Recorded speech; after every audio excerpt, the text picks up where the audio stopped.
The idea of transmigration of souls may seem absurd to many. However, there are many cases in world history that prove that reincarnation is not at all the inventions of religious fanatics, but the true truth. The story of the Pollock twins is another confirmation of this. John Pollock, a resident of the English town of Hexham, was very religious. Catholicism did not prevent him from believing in reincarnation, but his wife Florence considered all this nonsense. It turns out that Mr. Pollock read about it in some novel at the age of 9, and since then has been firmly convinced that the transmigration of souls exists. The man even prayed to God to send him proof. This belief then saved their family. However, more on that later. In 1946, the couple had a daughter, Jonah, and 5 years later, baby Jacqueline. The girls adored each other's company and were inseparable. Jonah always helped her sister in everything. They loved to play with their mother's hair, and they were also terrible fidgets. At the age of 3, the youngest fell into a barrel, fortunately empty, as a result of which she had a noticeable scar on her forehead. Jonah also had a mole mark on her stomach. By the way, the eldest for some reason often said that she would never grow up and become a woman, but no one took the babble of children seriously. These words turned out to be prophetic. In May 1957, the sisters, together with a classmate of the elder, went to church.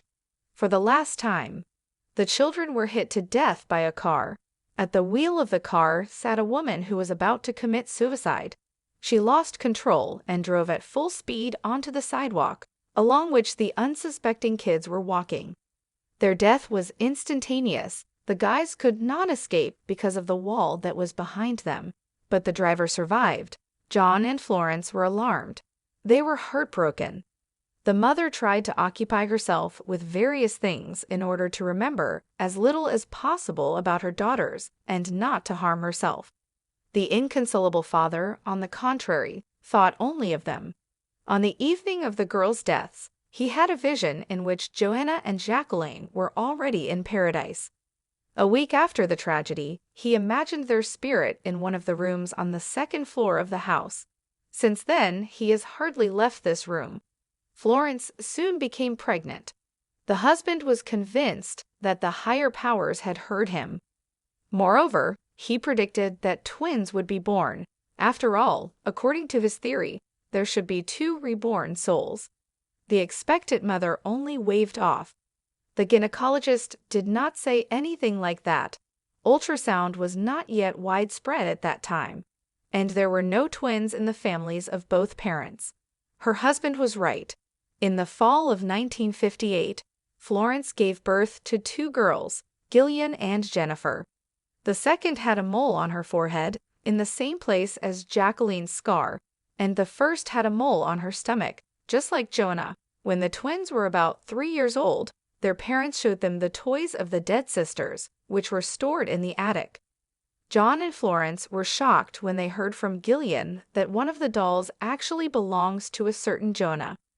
Jennifer said the same thing about Jacqueline's doll. The girls also said that Santa Claus brought the toys. They were actually given to the deceased for Christmas. Small children often quarrel when they cannot share some things among themselves, but the twins did not have this, as if each of them already knew which toy belonged to which of them. According to Florence, she has repeatedly heard her daughters discussing the details of a certain accident. One day she noticed a strange conversation between the twins. The woman told her husband about the mysterious behavior of the girls. John admitted that when he arrived to identify the bodies, Jacqueline really had a blindfold on her eyes. Gillian once also pointed out Jennifer's birthmark with the words, "This is the mark she got when she fell into a barrel." Mother was still skeptical of his beliefs. It became clear that the soul of the deceased Jonah lives in Gillian and in Jennifer, Jacqueline. This, of course, is not all the facts that prompted Pollock to think about the reincarnation of his dead daughters. Before their death, Florence helped her husband deliver milk and wore a special robe. After the tragedy, she quit this job and never returned to it. One day, John decided to repaint the fence and put on his wife's thing. Jennifer immediately ran up to him with a question. "Why are you wearing Mom's clothes?" She told Gillian about what had happened, but she just spread her hands. Why does the robe actually belong to the parent? Whether this is true or fiction, we will never know. Nevertheless, the theme of the transmigration of souls has been used and will be used in the plots of fiction, and not only books, films, and TV series.